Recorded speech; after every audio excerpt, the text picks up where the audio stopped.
I've been watching a lot of COVID testimonies recently, like on YouTube, reading a lot through like blogs and Reddit and whatnot, and I am quite appalled. First things first, it's obviously because it's a terrible disease, but also even with people that have gotten the virus, I'm actually reading and watching a lot of videos that are actually taking it not that seriously. But as someone that was working in the hospitals through this pandemic, I just want to say one thing to those people: wear your damn mask. Some people have these weird theories if masks work and if it doesn't. They're kind of like using this as like a ploy for their own advantage, trying to get another message out. But in this situation, please just mask up. So a couple months ago, you guys know I was in Korea and I literally did not see anyone without a mask on compared to like the US. And you know, I had to go to like these stores to like curbside pickup and stuff, and I was just appalled at how many people did not wear masks like in the stores.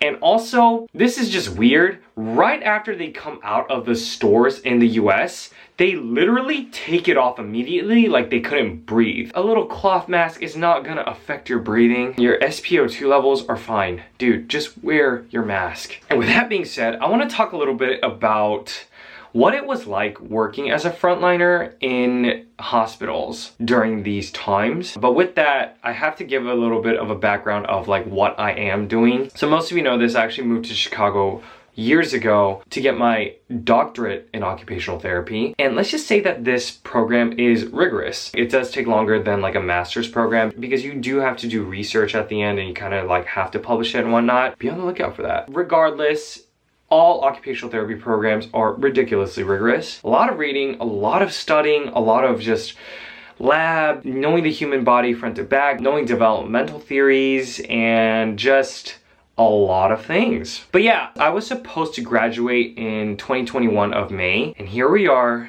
in November, still in Chicago.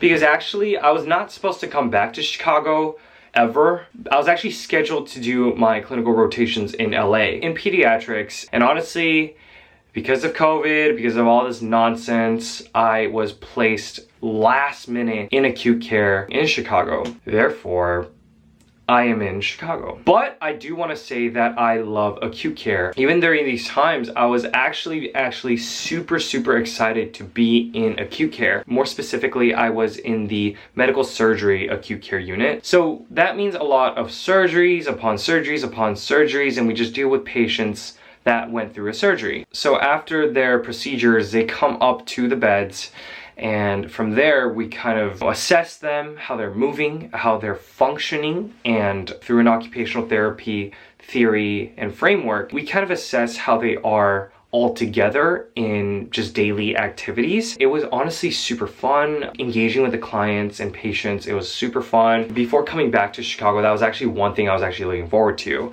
because acute care is super fast paced and that is something I am very accustomed to. And before coming into this, even with the whole pandemic going around, I was actually looking forward to going to the hospital setting and working in acute care. And because my emails with my supervisor back and forth said I'm not dealing with COVID at all, I'm strictly in the medical surgery unit, my supervisor did stress that I will not be treating COVID. So with that being said, I was like, all right, cool, that's fun, that's safe, and I'm looking forward to learning. So I strongly had to convince other people in my life, especially my sister, that everything's gonna be okay and I'm just gonna go. By the way, my sister and I kinda was like bantering back and forth about, dude, Abe, just graduate later, man. Just be safe. And I was like, no, trust me, man. Everything's gonna be safe. I'm not even gonna be touching COVID patients and blah, blah. And anyways, we all know how that turned out.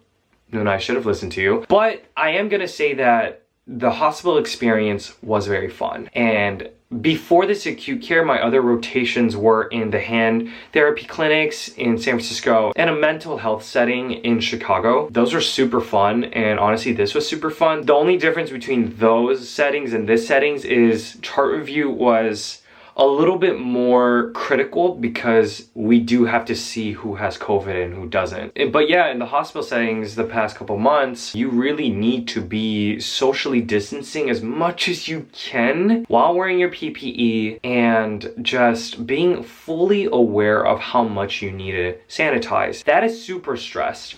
To the workers and students, you have to maintain safety and you must be critical of just this whole virus as a whole. Since day one, I was high alert of COVID because I just came from Korea, and like Korea is super high alert of COVID, so that literally became a part of me, and also my germophobia. But no matter what part of healthcare you are in, whether you're a doctor or a nurse, therapist, even a janitor to the front desk workers, lab technicians, whatever it is, as long as you're in the hospital, man, you are at risk. And you could tell from the workers, everyone, that they're on high alert and they're just stressed out a little bit more than they should be. And that's not really fun to look at. It is our duty in the healthcare world to take care of people. And it just sucks because, you know, not just me, but I actually have a lot of friends in this field, and they're students and workers, and they're catching COVID left and right. And these are people that are not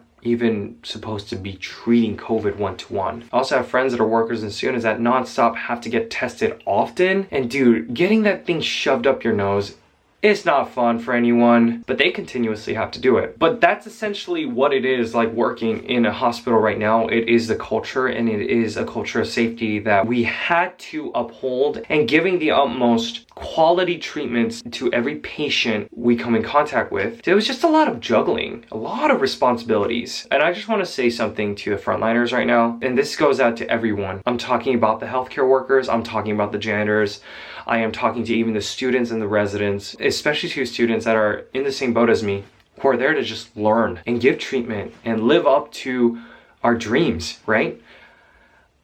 From the bottom of my heart, I want to say thank you. I know it's hard. I know how scary it is. And I know the shame that you might feel after getting a positive.